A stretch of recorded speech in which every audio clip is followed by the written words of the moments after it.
Good evening, Los Angeles. Today, our country surpassed 3 million positive COVID-19 cases. To put this into perspective, it took 99 days for our country to have 1 million cases, 43 days to reach the 2 million person threshold. And just in 28 days, less than a month, we have as many cases that we've added as we did in the first 99 days. COVID-19 hasn't gone away. In fact, it's gotten worse.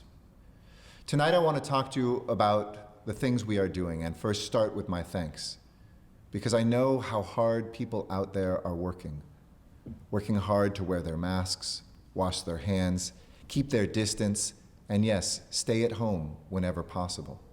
That most people are engaging in these things that do work and are the main weapons. I was hearing from a public health professional today who would have thought that just doing those three things was the majority of the work that we have to do. And yet those three simple things are the powerful weapons that can defeat a virus, slow its spread, save lives, keep our economy strong. These are the things in our hands, and I want you to feel the power that you have to save a life. And I'm grateful to everyone who's taking this threat seriously. What you do matters. The actions you take have consequences, and we are making progress. And while it is fragile, it is still progress.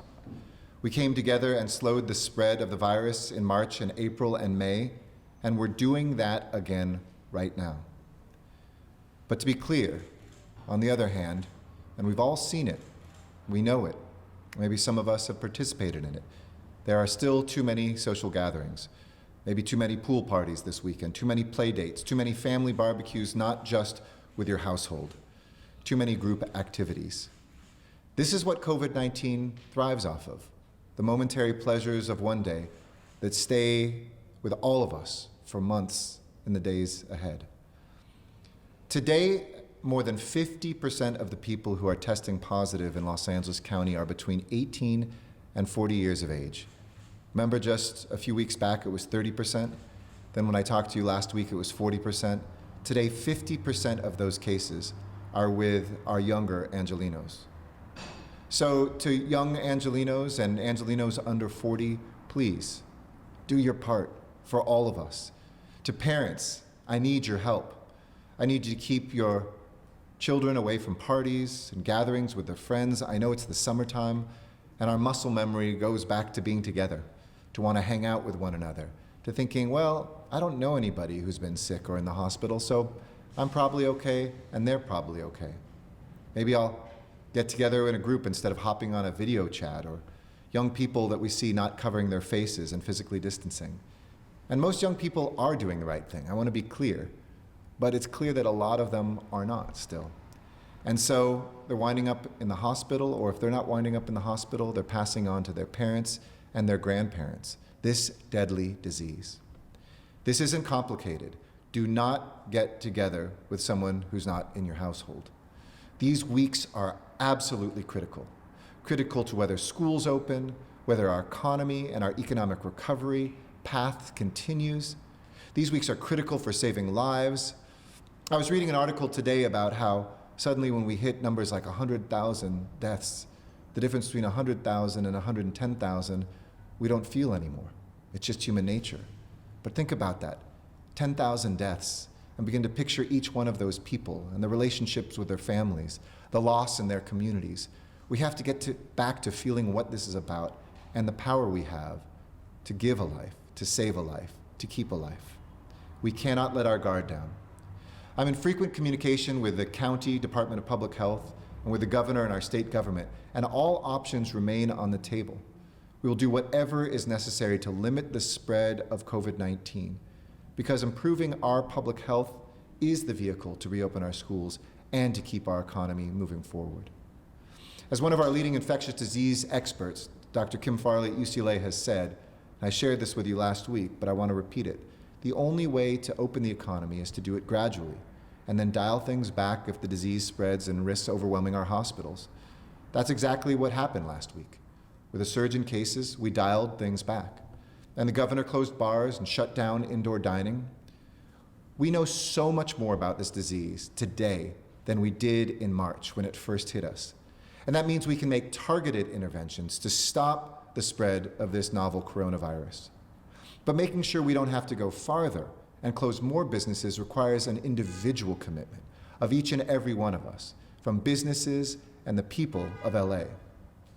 When we opened bars and indoor dining and restaurants last month, the county public health department found 83% of the 3,700 bars and restaurants they visited were violating some part of our public health protocols. But people are hearing that there is a consequence for noncompliance. And I'm glad to report that the county shared with us today that their inspection saw a 90 to 98% compliance rate among those same entities. That's good news. People are hearing us, they're doing the right thing, and helping save lives. Exercising caution is especially important in our workplace settings as well. Many of us are back at work for the first time in a long time, and I want to reiterate that if you can work at home, work at home. But businesses that are allowed to reopen don't have to reopen, but if you do choose to open your doors, there are rules to follow. You can't pick and choose between them. You have to abide by all of them. So businesses, I'm asking for your help. Follow the city's protocol. Protect your employees, protect your customers, protect our economy, and protect lives. And that guidance is available for you, coronavirus.lacity.org/business. It's been written with and for business over many weeks and months. It's good guidance and it's required action. There's no excuse to break the rules, period. Offices should only open if teleworking is not an option.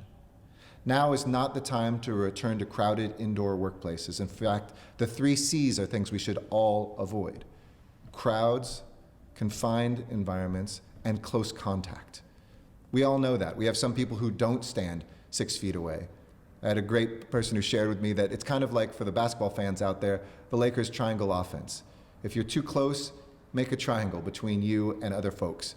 Make those 6 feet on each side and make sure you're abiding by it. Our city government offices ourselves remain closed except in cases where teleworking is not possible. So we're trying to lead with our workforce by example as well. This virus doesn't care if you're gathered at a barbecue or a workstation. It will spread if you're near others, period. You should assume that all around you are infectious. Those numbers from last week of 1 in 140 people are sobering. Sobering for those of us that have to still work on frontline jobs, sobering for those of us who go into the public spaces or places to get food, to the grocery store and others. Use your judgment, assume people are infectious, keep those masks on, sanitize the surfaces, and keep your distance. We need to protect the progress we've made, and we can do it. You can do it. But today's COVID infection threat level remains at orange. That's bad. That means that the risk is high, and you should assume that everyone around you is infectious. Continue to stay home as often as you can and only participate in essential activities. If things get worse, that dial could move to red in this coming week or two. That would place us at the highest risk of infection, and we'd likely return to a mandated safer at-home order. But if things get better, we'll see that dial back down to yellow, indicating we're successfully flattening the curve again. You can always track the status of where we're at coronavirus.lacity.org/threat level. And it's important to always be guided by data. I've been so proud of this city and this state, listening to medical and public health professionals and using the data to inform the decisions we make as individuals and collectively. So today, let me share that with you. Today, the county recorded just under 2,500 new infections, 2,496, bringing our total to 123,004 verified positive COVID-19 cases. 801 of those were in the city of Los Angeles, bringing the city of LA total to 52,088. Hospitalizations have been steadily, if slowly, but steadily climbing, and have now reached 2,004. This is the highest level of hospitalizations we have had since this began. That said, our ventilator supply remains very robust, and the treatment lessens and the use of the drug remdesivir, the utilization rate remains lower in our ventilators because of those 2 factors than the initial days of the crisis. That's good news. Our ICU bed inventory remains fragile, but sufficient, and we are confident about its expandability today. And other decently good news is our infection rate, which was up at 1.26 last week, is now estimated to be at 1.01. It's still more than one person that each person who is positive is infecting, but just over one. And if we continue the work of this past week, we could see that go down even further, perhaps the strongest and most important leading indicator of where we're at. As I said a week ago, the next 2 weeks, meaning this past week, this week, things won't get better. And in fact, we'll probably see deaths, which are a lagging indicator, in the third and fourth week go up. But these are hopeful signs. They will only remain hopeful if you continue to have that sense of discipline, maybe even that sense of panic that some people had, that this could get out of control again, and that we make the right decisions and do the right thing. Every day, every week matters. Our choices, our care, our concern matters and makes a difference. Another indicator that we track closely is the positivity rate of tests. What percentage of overall tests come back positive versus negative? This number currently stands at 9.3% positive, which means it's increased significantly in the past few weeks. It's well above where we were in late May at 8%. The 7-day average of new tests is 11% positive, which means more people are testing positive now. Yesterday at city and county testing sites, the either drive up or the walk up ones, we tested 20,000 people, a new record. It's the most we've ever conducted in a single day, and today and tomorrow morning, by tomorrow morning, the city and the county sites will have together tested over 1 million people. 1 million tests, free of charge, in our communities, one of the strongest and most robust testing programs, not just in this country, but of any city in the world. Today, I went to Kedron Community Health Clinic in South Los Angeles with Councilmember Curran Price and activist, actor, and Angelino, Anthony Anderson, who we all love from Blackish, as well as Capri Maddox, who is our equity officer and the head of our new Civil and Human Rights Department here, to underscore the message, especially in communities of color, where they speak Spanish, the African American community and others, that testing is important. The next 2 days are booked up as we make up for the holiday weekend, but we are adding more tests on this Saturday and into next week. And we're seeing our turnaround times skyrocket across the country to 7 or 8 days, but here it's still 1 to 2 days. These numbers are among the strongest in the nation, but let me be clear, it is not enough. We need more help with testing. As I've shared with you in each of these gatherings, the city of Los Angeles doesn't even have a health department. We knew nothing about testing when we started this, but we decided to step up without prejudice about where you live to anybody in the county and offer at no charge testing conveniently where people are at. We expanded that from people with symptoms and frontline workers to those who had been exposed or believed they were exposed, and then to asymptomatic folks who need to go back to work or other things like that. We hear every single day that there are not enough tests, and while we had just 2 weeks ago more test capacity than people were using, we know this last week pinched that capacity, and we are building that up, expanding by almost 100% the number of tests in the city sites across the city of Los Angeles. We see choke points nationally in the supply chain, everything from reagents to some of the swabs, and the surge in states like Texas, Georgia, and Florida have caused labs to be past their capacity across the country. Though I want to be clear, the ones that we have here and the curative tests that we have are able to respond quickly, we're able to ramp them up, and we're going to continue doing that. But without a major boost in testing, which we will be fighting for in the next coronavirus relief bill, these numbers nationally are not sustainable. There's no way we can functionally reopen the economy or safely reopen our schools. And to be clear, schools will only open when they are safe. And this is a key part of it. Congress and the president need to set aside any of their differences and to pass another relief bill now. Expanded testing and direct assistance for cities like ours that are stepping up and paying out of our pocket for these tests. Funding more local community health workers, real small business assistance, expanded benefits, including unemployment, another cash payment for folks who are struggling, and aid for state and local government. It is a clear, crystal clear list that isn't about red or blue, Democrat or Republican. It is about red, white, and blue, and these United States of America. If we are to be one nation, we need to step up and continue to prove it. So testing remains a critical tool. You may not realize it, but you can ask your own doctor for a test if you have any symptoms at all. You can also get tested at CVS and at community health centers. There's in fact more than 100 places that you can get a test, and they're all listed at coronavirus.lacity.org/testing, or just call us at 311 if you don't have internet access. It's a no-brainer. If you think you've been exposed to COVID-19, go get tested. But we've had a lot of questions about whether everyone should get tested and get tested regularly. Today, the County Department of Public Health gave some good guidance on this, on who should get tested. They said that tests should be prioritized for people who have symptoms, those who think they've been exposed, or who are essential workers or work in a high-risk environment. We're receiving reports that people are getting tested so that they can just go out and hang out with folks. That's not what these tests are for. A COVID test isn't an excuse to break the rules and engage in social gatherings outside your household. It's not an excuse to not wear a mask or to not maintain social distancing. A test is not a passport to party. Don't go out with your friends. More people are getting sick. Supply chains are getting constrained. So we're asking you to be responsible, even as we offer these tests to all folks with and without symptoms, about when you get a test and why. It will help save lives.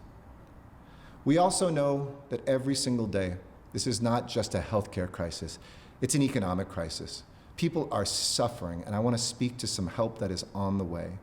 We know that folks can't pay their bills. They're worried about whether they'll lose their homes, whether they'll get kicked out of their apartments, whether they can put food on the table or meet some of their basic needs.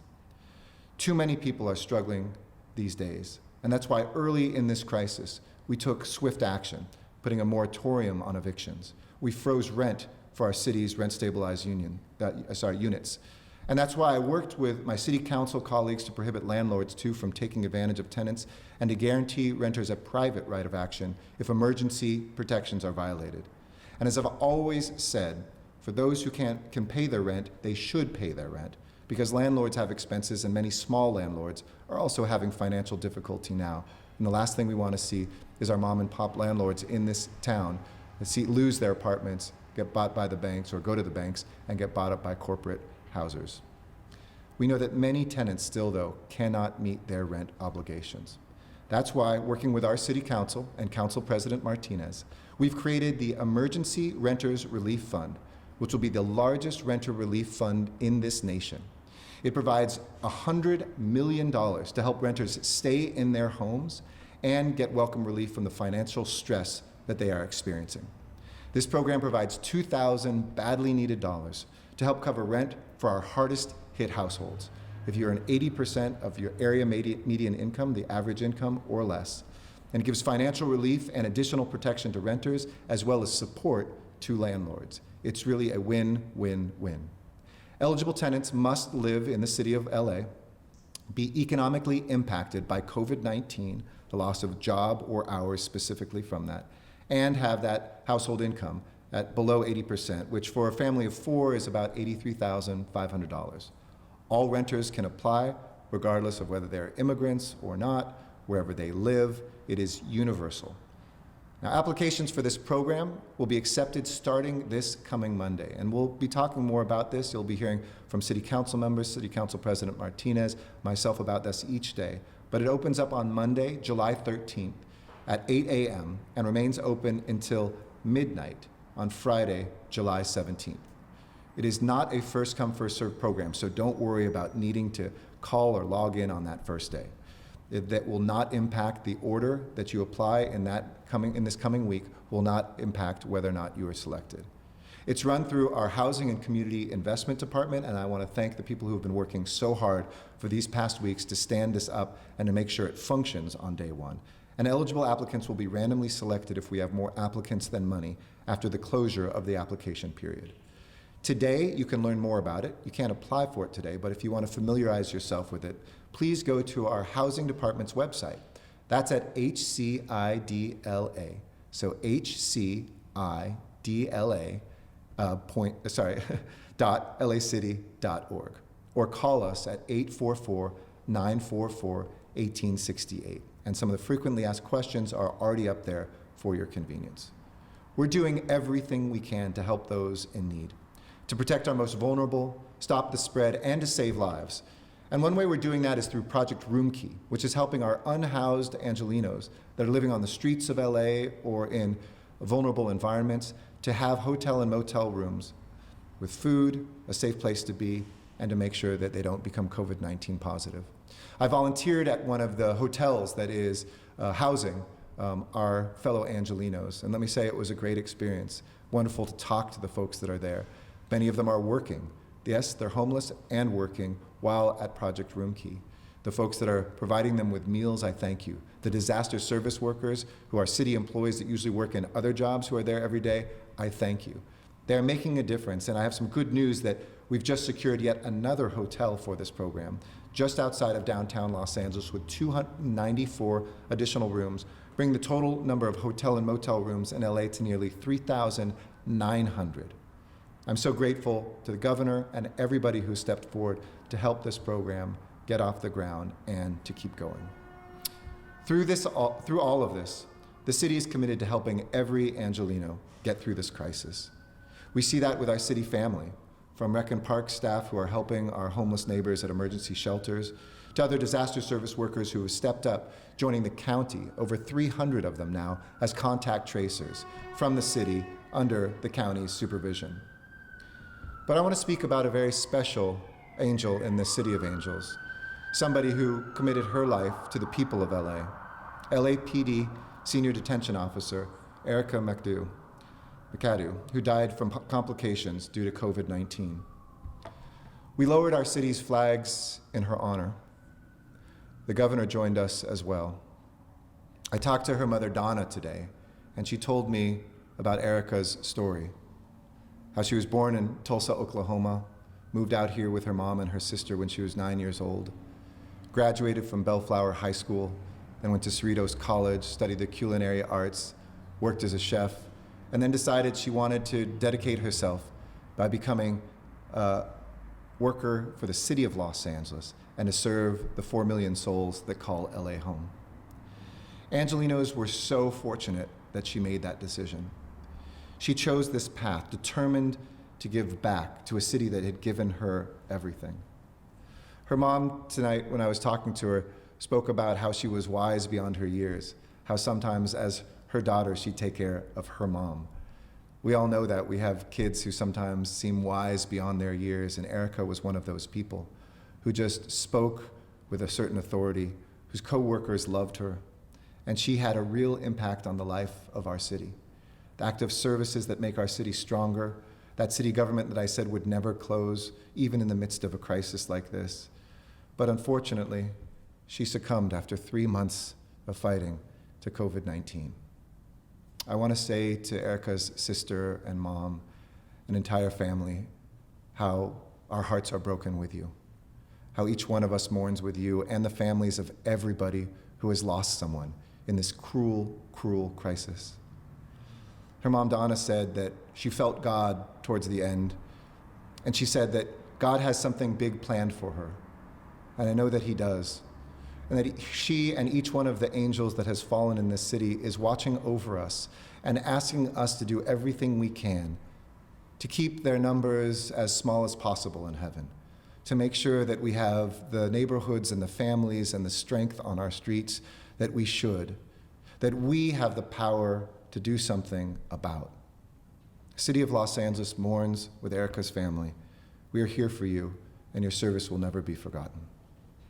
Nobody wants to read about more cases. Nobody wants to learn of more deaths like Erica's or the thousands of others lost in our region. Nobody wants to take more steps backwards in our reopening journey, see more careers or livelihoods or small businesses lost. We all want to have COVID under control. We all want to see a better day come. And that will be a product of what we do today and the choices that we make tomorrow. I want you, as I close, to picture somebody who you love, who's vulnerable. Maybe it's because of their age. Maybe it's because of their medical condition. Maybe it's somebody you know who's unhoused. I want you to hold them in your head and in your heart. And I want you to make every decision moving forward based on protecting them, on protecting them, on stepping up with the power that you have to keep them safe and to keep us all strong.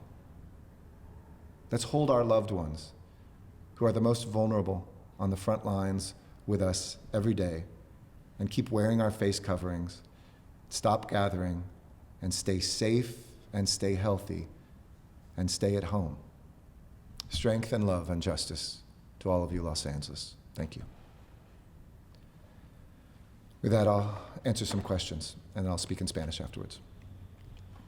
First question, please. Thank you. And our first question comes from Claudia Pashuta from KNX News Radio. Please go ahead. Hi, Claudia. Good evening. Hi. I have two questions. One of your staffers told me yesterday that the city's 7 testing sites could test up to 15,500 people a day. You said capacity at the LA sites is going up by 100%. So does that mean they'll be able to test up to 31,000 people? And if so, by when? And then my second question is on the City Hall corruption scandal. I'm just wondering, how could so much allegedly blatant and widespread misconduct go on for years, and whether any major changes are planned to prevent something like this in the future? Thank you. Thank you.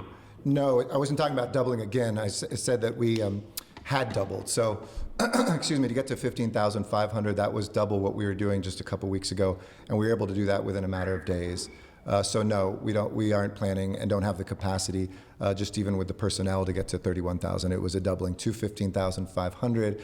And the county sites are, though. The county sites do about a quarter of the overall tests, and we do about 3/4 of them in the LA City ones. I know they're looking at opening in the next 2 weeks a number of sites and bumping up the capacity in each one of those county sites, which has usually a slightly lower or quite lower throughput than some of the big city ones, like obviously Dodger Stadium, nothing comes close, but even Crenshaw Christian and others. So I know that the county will be adding thousands more tests in the coming weeks as well. In terms of the scandal at City Hall, I mean, what I've learned over time, 19 years being here, is bad people can do bad things and they will find ways to get around any law. That said, I absolutely not only wholeheartedly support, but have suggested the following as a way to tighten up. I supported last year a change that was made since this all began, even as we see people now pleading guilty. The first time that we found out about this, City Council, and with my support, outlawed donations from folks that are, for instance, developers who have things before people. I'd like to see a system like we have at LA Metro, our county metro board. As a board member, I can't vote on anything if a family member, an associate, a subcontractor of any business has ever given to you. You're recused. And maybe that would dry up the idea of people thinking that they can somehow buy influence, because whatever influence they buy, they've now just lost the capacity for that person to even vote on their project. So I hope by ordinance, the council can pass that in the coming months, and that maybe we put that into the city charter itself, as it is in the rules of LA Metro. I think that would go a long way. Thanks, Claudia. Next question, please. Thank you. And that comes from Lee Ross from Fox News. Please go ahead. Hey, Lee. Good evening, Mr. Mayor. What confidence should Angelenos have in their public safety when the state and county are, because of coronavirus, releasing thousands of inmates? The city, under your direction, is cutting the LAPD budget. And now reading in the LA Times a so-called blue flu amongst the rank and file over a holiday weekend? I think people should be very confident in the public safety. Crime is down, although we do see, and nationally, although here it's a lesser level, that we've seen some of the homicides go up a little bit. But our major crime is down, our property crime is down, our violent crime is down. There's no question this is a very difficult period. But our coverage also is strong. Even when folks haven't been able to show up, and I don't think that nobody so far has seen evidence of a quote-unquote blue flu. The police union has spoken out against that. It's something not permitted under city contract, and we're able to cover, thankfully, with enough of a workforce, folks who aren't able to show up, whether it was with LA Metro or some of the examples that folks pointed to over the 4th of July weekend. And to be clear, too, even as we make reductions, we still are able to keep the patrol levels that we have expanded quite a bit in the last few years. We've added 1 million patrol hours just in the last 2 years alone, and that's why crime is down at a historic level. In terms of the jail and prison question, which is not for us, that's a county and state thing, I think it is very important, as we have folks that are released, that be done in as logical way as possible. That those who are violent or of great threat are not released, and those who are nonviolent should be. From a public health perspective, that is critically important. But I know that there is close work that our police department, that the corrections officials do at the county and state level in assessing those folks, and that there is not just a willy-nilly releasing everybody. Again, I'm not in control of those releases that happen at the county level, but I do trust that those are being done in a sound way. And statistics don't lie. We're seeing crime go down. We would always like to see it go down more, but I think it becomes part of a narrative where people tell people to panic, and they begin to, when the reality is this is a dramatically safer city than it was a decade ago, and even more so than a decade and a half ago. Thanks, Lee. Next question. Thank you, and that comes from Joel Pollack from Breitbart News. Please go ahead. Good evening. Go ahead. Can you hear me? Mr. Pollack, you're Hello, live. Mr. Mayor. Can you hear me? Yeah, we can hear you. Go All ahead. right, thank you. Two questions. First of all, with regard to school closings, there's some data from the U.S. Census Bureau to suggest that women and minorities are having a disproportionately hard time finding work because of the pressure of staying home to care for children who are not going to school. And I was wondering if that's being taken into account in school openings. And then, secondly, I was wondering if you could comment on the debate about cancel culture, which is happening both on the left and the right in America today. Sure. I believe that I believe in human beings and their capacity to always be better and to find common ground. So it's something foreign to me. Certainly, you see that. I do think people should be held accountable for what they say and what they do. But what we need is opportunities to strengthen dialogue and to change people's hearts, to change their words, to change their actions, not necessarily to see if they can be erased from our existence. We are all going to have to live together, find ways to live together. It was a lesson of the last, unrest that we had here in Los Angeles, of finding ways to get along. And things like days of dialogue that came out of that, I think, are critical for moments like this. In fact, we're looking at places where young Angelenos of color and police officers can find safe places to have those dialogues and to understand each other, so that a police officer can understand what it feels like to be a 15-year-old black young man in Los Angeles and his interactions with the police, and vice versa. That young man can hear what it means to be a police officer and not know if you're going to come home to your family each night. Those spaces and places are really important. So that's what I'd say about the second question. In terms of the first one, I'm really glad you raised this, because I've said in these briefings before that you're exactly right. This disproportionately hits women in particular. Without schools, or in the summer, that's why we're doing the summer camps, and childcare has never been closed down. That has been seen as an essential business, an essential need, obviously, essential service. You will see a disproportionate impact on women, and yes, to many of the frontline workers who are people of color who aren't able to return. So we need schools to be open, not just for our children's development and education and mental well-being, but also for our economy to function, which is why July is so important. Schools can't open if they're not safe. They can't just be mandated. I know the president said they will open. I wish we could just say they will, but it really depends on our behavior. If we see numbers level off, then I think we will be in a position to have some level of schooling in the fall. But if they don't, I bet people will not be able to go back to school because it will be unsafe. So it's really up to us. This July will be absolutely critical. So I hope that folks are getting loud and clear the message of tonight.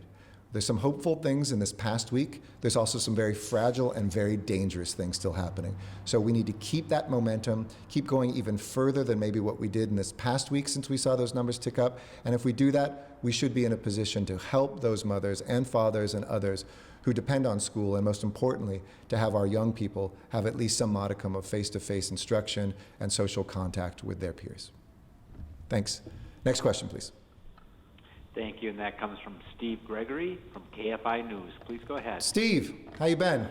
I miss you, man. I'm well, sir. I'm happy 4th, belated. Thank you. Hey, You too. listen, to coattail a little bit on my colleague's question about the so-called blue flu, the officers I've been speaking with are painting a pretty bleak picture about morale within the department, and they're telling me, I was sent a copy of this letter that went out last week encouraging people to call off between July 3rd and July 5th, and I've read it, and they are very upset, and they feel like they've lost confidence in the leadership of the city. I'm wondering if you have a message to those rank and file members of the LAPD, and anything you can tell them to encourage them looking forward. Also, do you have any comments on a newly created division, the Community Engagement Division? Thank you.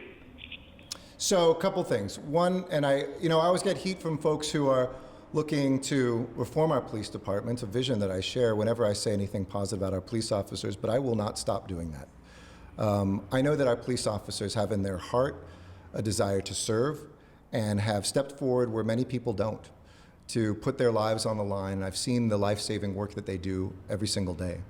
I've also seen changes that we need to continue to evolve in our police departments, but I do want to address morale because I know among some officers it does feel very low. We care about you. The reflection of that care is in everything from the contract that is before you right now to the way that Los Angeles Police Department is sharing a cut that other departments have already experienced too. Not just being singled out, but as I've always said, there's nobody immune from that, and they should look at that and take that as something which is all of us chipping in. That when we invest in communities to prevent crime, to intervene before crime happens, that lessens the burden on their shoulders as well. I think our officers have a strong sense of duty. They're not ones who will back away from a challenge or somehow just because somebody puts an anonymous letter out there saying don't show up. They believe in this community. They believe in this city. They believe in helping their fellow human being, and they will show up. So we might see bits and pieces and pinches at moments, but I do want to put out there that this is a single city family. And while I expect accountability from every city employee, whether they wear a badge or not, we just talked about a corruption scandal here at City Hall. People do have to pay for the price of and answer to consequences for their actions. But that doesn't mean that everybody who works for the city or everybody who's a police officer somehow has broken the law. We need to somehow get back to a place where we co-create the next chapter of what public safety means. That will include a good police department filled with good police officers that reflect our community and have the values, the culture, and the courage that I've seen this department exhibit and that I know we can even go further. It will also include lessening the burden on police officers and thinking about why do we call the police so often for so many things when it comes to mental health, when it comes to our homelessness epidemic, when it comes to things that we could have non-police interventions that could help us, as we've successfully done with gang reduction and youth development, find those folks, especially in communities of color, who are well-trained, well-positioned, and have the lived experience to make sure that public safety is not just something we throw on policing. Those two things aren't mutually exclusive. So to our officers, I say thank you. I say step forward and be part of this together. There are a million ways, and I know a lot of people have reached out to police officers to thank them during these difficult times, while at the same time we have to do the work of holding everybody accountable. And those two things will march forward together. More announcements about that in the coming days. So I'm not going to get quite yet to our community safety partnership, some of the other things where we see really successful models out of this Los Angeles Police Department, the way that the officers themselves, not just activists or the public, have helped reduce the number of deaths. These are things that everybody can own. And I hope that every officer will, every member of the community will, and every leader here in City Hall will. I'm confident these days we'll turn those pages, write a bold chapter, and we will need police officers to be a strong, brave part of that. Next question, please.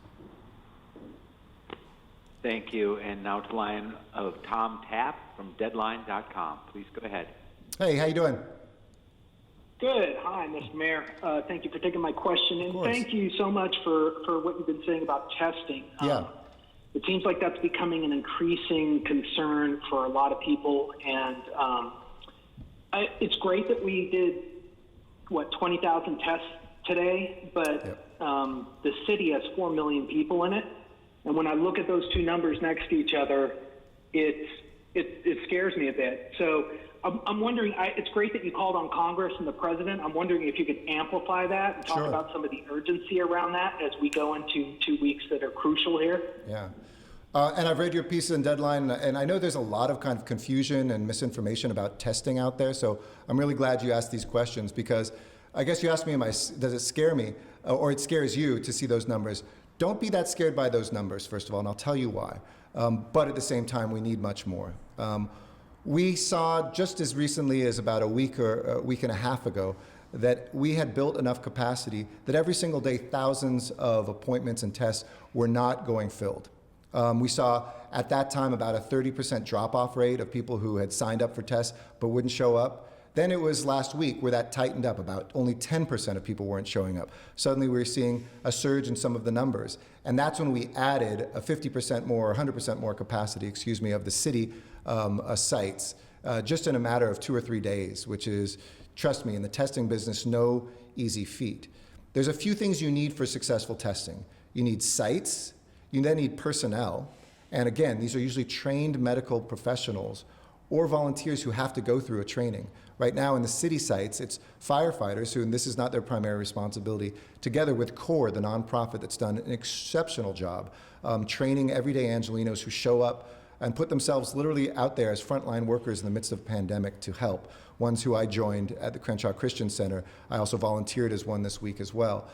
So you need the people, and then of course you need the tests. Fourth, you need the turnaround time in the laboratories. We've integrated those things together. So we have one of the most successful models in the country, but being the most successful is not being good enough. So we're constantly trying to improve that, constantly trying to add to that. We're also saying with the messaging that folks who just think this is kind of like a prophylactic, you get your testing done and then you can do whatever you want or make up for that pool party you shouldn't have gone to or the time you didn't wear your mask. Stop wasting these tests, stop doing those things, and make sure that that can help us expand that capacity back. Then we also hit the holiday weekend. I think there were a lot of conspiracy theories about why things were closed. We only close things down when we don't have enough volunteers to show up. And as human beings, whether that was that first 2 hours of some of the unrest that we saw here when there was looting going on, which we quickly got back online, or whether it was over a holiday weekend in which people said, we need to take a break. Those were the reasons why we didn't have 3 days of testing. I'm confident that in a week, within the next week, we'll get back to meeting whatever the capacity is because we have the ability to scale that up, together with the county doing more. And I would remind people, because this message isn't really getting through strongly enough, you can go to your doctors, your clinics. Testing is available there, especially for people symptomatic. It should be available for people who are without symptoms too, but we see too many providers kind of cautious about that because they're not sure whether they'll get reimbursed. They will, they should. I want to put that message out very strongly to those clinics, hospitals, and other providers and doctors. But if you have symptoms, go to the doctor you always go to. Get a test there through Kaiser, through your local hospital, through Cedars, wherever you go. And that also will relieve that impact. Third, places like CVS now have them as well.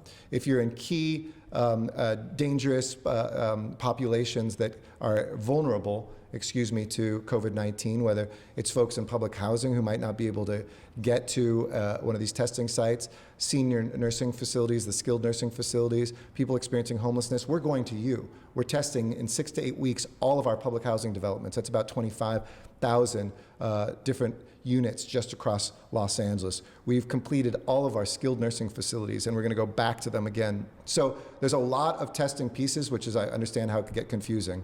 Last part, and I know it's a long answer, but important stuff, is I will amplify to our federal government. We're going to see, I think LA will be a little better insulated, but we're going to see across this nation a testing emergency. If we can't make sure that there is the supply of the reagents, of the swabs, of the lab capacity, and of the personnel, and one of the things I've called on is to have local health workers who can do contact tracing, but in some cases who might also be able to work in these laboratories. Local folks who are out of work, who might qualify for this, that we can ramp up. We need Congress to pass something now, and we need national leadership. So this isn't, again, a dog-eat-dog, single pie that everybody's competing over, so that if Florida does a good job, California's screwed, or if Texas is doing okay, Washington State suddenly doesn't have its supply. We can't afford that. But here in the city of Los Angeles, we have a local supplier. We've worked with them with an integrated vertical capacity. They do the lab, they provide the tests, and they're helping us get them to and from the testing site. So it is among the best in the country, if not the strongest, but we still need more. Does that answer everything comprehensively? I think so. Thanks so much. Okay, you bet. Thank you. Next question, please. Thank you. And our next question comes from Lori Perez from CBS 2, KCAL 9. Please go ahead. Hi, Lori. How are you? Hi, Mr. Mayor. How are you? I'm sorry, Good. just trying to be very clear here. So I know you had a lot of suggestions about different places that people can get tests from their personal doctors, from CVS, et cetera, and that the priority is going to be for people who have symptoms or who are essential workers. But are you saying that people who do not fit into those categories will not be able to get a test No. through the city? No, and I want to Will be... the city be following the county's guidelines?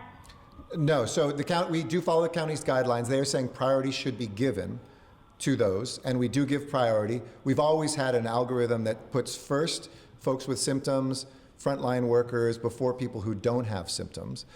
So we will continue to do that prioritization. But no, loud and clear, we are not saying if you don't have symptoms, you can't get a city test. We are still giving tests to people without symptoms, but I did want to make sure that people aren't abusing that they aren't, for instance, just going out and taking whatever behavior they want because they got a test 3 days ago, or using it as an excuse to not wear your mask and then just get tested once a week or anything like that. But no, loud and clear, still without symptoms, you can sign up. The prioritization will put you at the bottom, so you might have to wait a little bit longer, but I'm hoping we'll get back by next week to basically next day appointments reopening again. Right now, the delay is 2 days. We're going to have Saturday ones that are available starting tomorrow morning. Okay? Thank you. Next question. Thank you. And our final question tonight will be in Spanish, and it comes from the line of Victor Cordero from Estrella. Please go ahead. Hi, Victor. Buenas tardes. Alcalde, ¿qué tal? Muy buenas tardes. I'm going to go ahead and ask my questions in English, and then I'll respond to I'll do them in Spanish really quick, and then hopefully you can respond to me in Great. Spanish. Every time our Governor Gavin Newsom comes up with an idea, with an order in regards of the pandemic, you echo his words and his actions. And I do understand that you both are trying to keep everybody safe. However, there are some people that aren't very happy with the words of the governor and quite frankly with his actions. In fact, I was driving in Burbank and Long Beach today, and I saw a couple of posts from people saying with signs, you can sign here to recall Governor Newsom. So what's your reaction to that? Number two, really quick, what do you think about the words of our President Donald Trump and the White House trying to send our students to school this fall? And last but not least, if you can elaborate in Spanish about the controversy with LAPD officers, about the story that came out this morning in LA Times. Alcalde, ¿nos puede decir cada vez que el gobernador Gavin Newsom da una orden o habla acerca de la pandemia, usted secunda sus acciones y sus palabras? Entiendo que ambos quieren cuidar la salud de todos en la comunidad. Sin embargo, hay gente que no está muy contenta con las acciones y las palabras del gobernador. Si nos puede decir qué piensa al respecto. Número dos, la reacción que tiene usted en cuanto al presidente Donald Trump y la Casa Blanca, que quieren mandar a los estudiantes a las escuelas este otoño. Y por último, si nos elabora en español acerca de la controversia que hay con los oficiales de la Policía de Los Ángeles sobre la historia que salió esta mañana en el LA Times. Gracias. Thank you. I'll answer in English and then in Spanish real quick. So the first one, just briefly in English, absolutely. I think the governor has, when he has made the decisions for what closure should be, I have been supportive, and I usually talk to him and consult him. I know we'll never have 100% of people satisfied. You never have 100% of people satisfied about anything. But these are made based on data. They're made in the best interest. I don't think we've disagreed on anything, except I thought that some of the reopenings maybe were a little fast in the state capacity, and I encouraged him, and he did take this advice, to act regionally, because you can say LA County can't do something, but if Orange County can or San Bernardino can, we don't have walls between our counties. But I want to praise his leadership, thank him for his leadership, and I'll say that in Spanish. Por la primera pregunta, sí, yo soy con el gobernador Newsom, y no tendremos 100% de la población con estas decisiones, y estas decisiones son muy difíciles, pero es importante proteger a la gente. En mi opinión, una de estas veces fue una diferencia, pero fue muy pequeña. Por ejemplo, yo quiero ver decisiones por una región, no solamente por un condado. Porque si hay una prohibición en el condado de Los Ángeles, pero no existe en el condado de Orange o San Bernardino, es difícil prevenir un brote de COVID-19. Pero él ha sido un líder excelente. Estas decisiones son muy difíciles, pero estamos juntos y somos juntos con esto. Second, with the question of schools and Trump, Look, I wish you could just will these things, but you can't. You need to provide leadership to make them happen. You can't dictate that a school will open. You have to provide the help on testing, the guidelines to make that possible. And teachers, students, parents are not going to return to schools if they don't feel safe. You can't just mandate that that happen. So I hope that the president will work together with all of us that are struggling to make sure that July is a defining month, that we have the resources, that we have the tests, that we have the PPE, that we have the preparation and the standards that would allow schools to reopen. Las palabras de Presidente Trump de las escuelas son aspiraciones, pero necesitamos acciones, necesitamos ayuda concreta. Necesitamos la protección, coberturas faciales, más pruebas para nuestras escuelas y las familias de los estudiantes en nuestras escuelas. Necesitamos también acciones en julio, no solamente del presidente Trump, pero de todos nosotros, para proteger nuestras familias y defender la comunidad contra el COVID-19. Sin esto, las escuelas será muy difícil reabrir nuestras escuelas. Con estas acciones juntos, nosotros podemos ver un día donde nuestros hijos y hijas están en las escuelas otra vez. Este es importante para nuestra economía, este es importante para el cuidado de nuestros niños y este es importante también por el desarrollo de nuestros jóvenes también. Y finally, the LAPD story. As I said, I think that we haven't seen widespread evidence. I know these things become viral and everybody thinks that it's widespread. I said in English, but I'll say it in Spanish too. Yo tengo la confianza en nuestros oficiales, su dedicación a la misión de protección de nuestras comunidades. Este es un tiempo difícil para ser un oficial del Departamento de Policía, pero estas personas son muy fuertes. Son héroes en muchos casos, pero necesitamos cambiar nuestra visión de seguridad pública. Y juntos con estos oficiales pueden ser los escritores con activistas, con líderes, con miembros de la comunidad, del próximo capítulo de la seguridad pública en Los Ángeles. Pero estas personas, estos oficiales, han protegido las comunidades de Los Ángeles, tienen una dedicación a esta misión, a proteger personas que no son miembros de su familia, de su comunidad. Pero también es finalmente tiempo a mejorar la cultura, la actitud, el entrenamiento y los recursos que oficiales tienen y mover ciertas de estas responsabilidades a otros líderes, otras personas, personas que pueden traer, por ejemplo, en nuestros programas de desarrollo de juventud y antibandía, tuvimos mucho éxito en estos programas porque la responsabilidad de seguridad pública no solamente es la responsabilidad de oficiales. No hay mucha evidencia de yo cuido mucho por los oficiales en este departamento, pero estamos en parte de este momento difícil y continuaremos juntos. Ellos son muy fuertes y continuaremos a servir la ciudad de Los Ángeles. With that, I'm going to turn to Spanish for my general remarks. I want to thank all the members of the press, as always. I look forward very much to when we're back in 3 dimensions while we keep our physical distancing. And again, to everybody out there, good work in this past week. It can get even better, though, and continue to do what we can to make July a defining month, just as we did in earlier months, to make sure that this recovery journey continues together, and most importantly, that we save lives of the loved ones that I asked you to picture tonight. Muy buenas tardes, Los Ángeles, y gracias por venir. Hoy nuestro país superó 3 millones de infecciones de COVID-19. En 99 días, nuestro país llegó a 1 millón. En 43 días, llegamos a 2 millones. Y en solamente 20 días, llegamos a 3 millones de casos de COVID-19. COVID-19 no se ha desaparecido, se ha vuelto peor.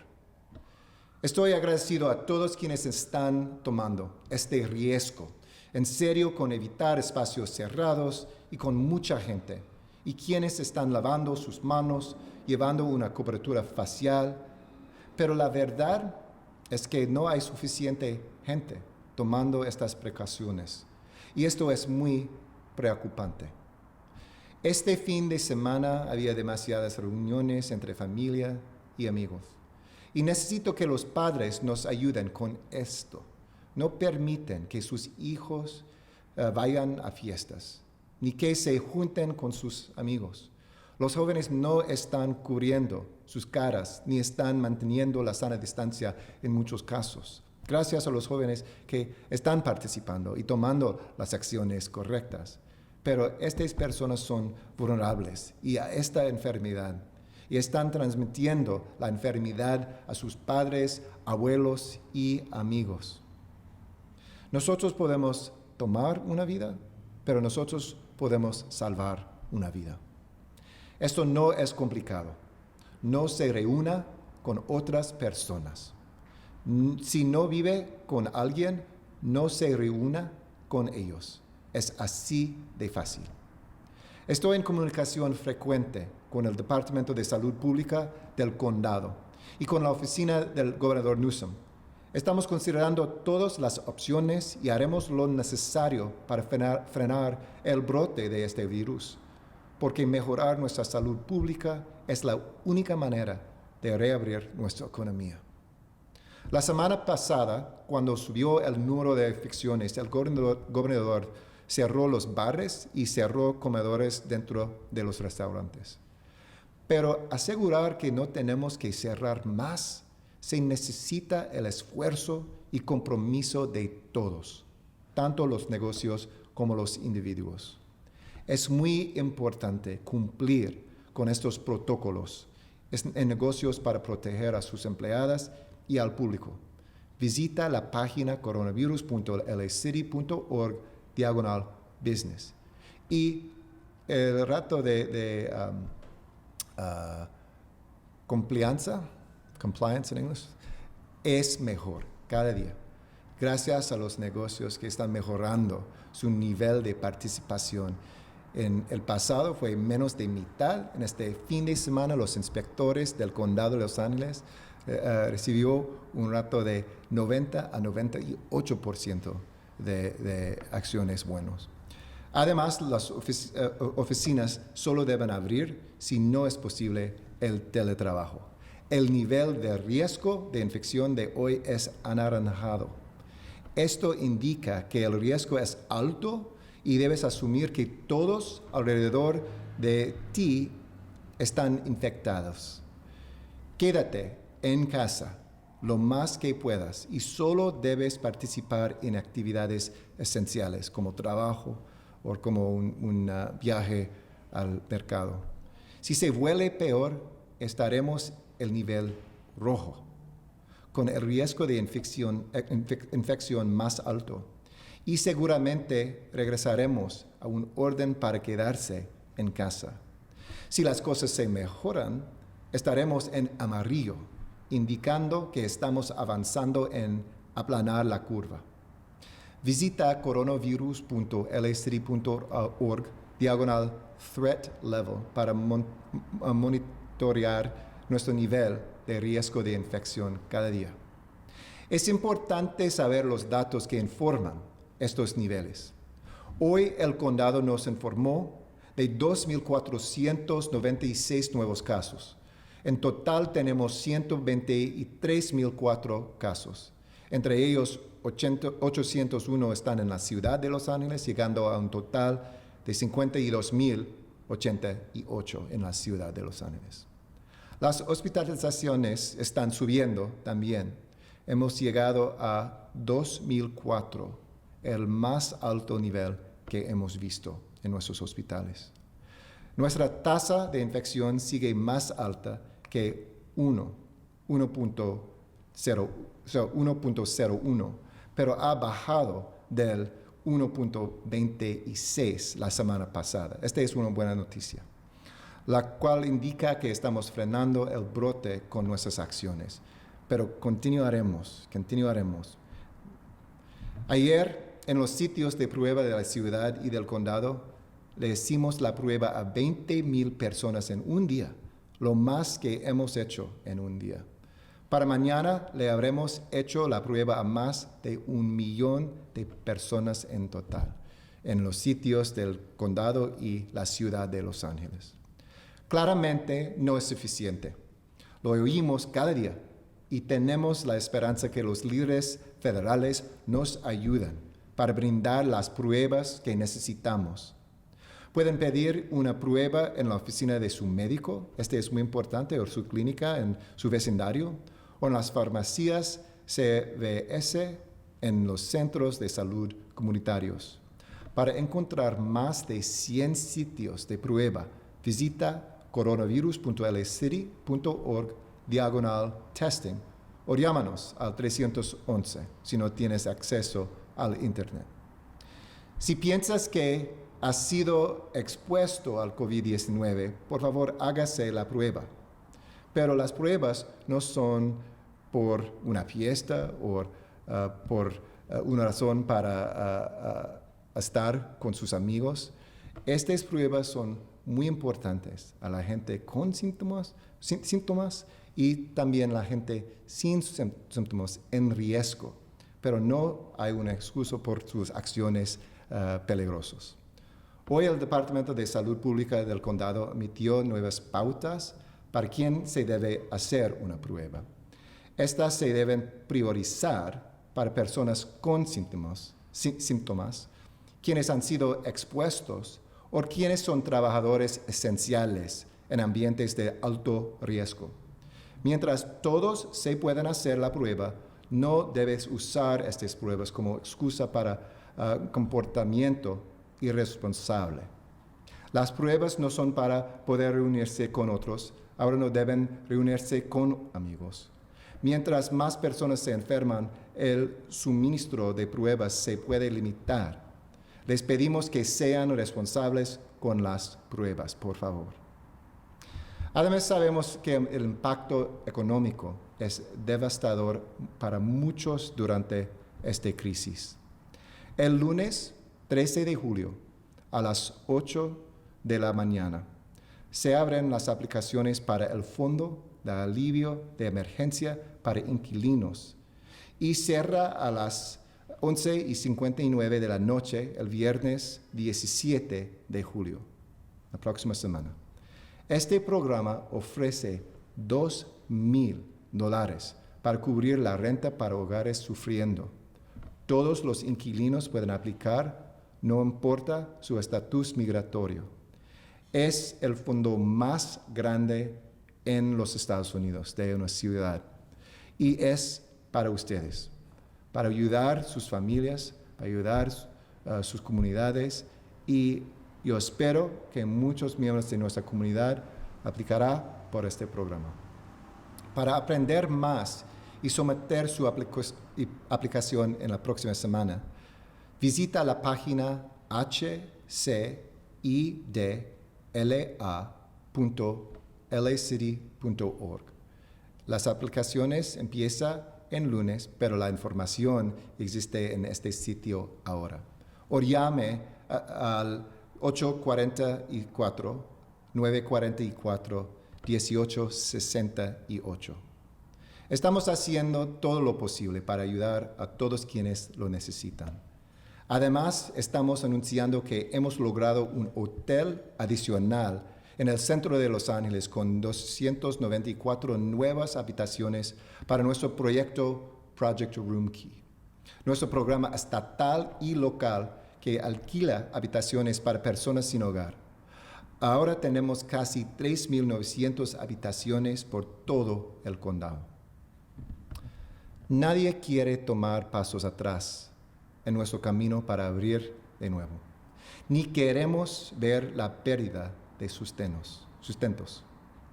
Todos queremos controlar el COVID-19 y todos nosotros tenemos un papel en este trabajo.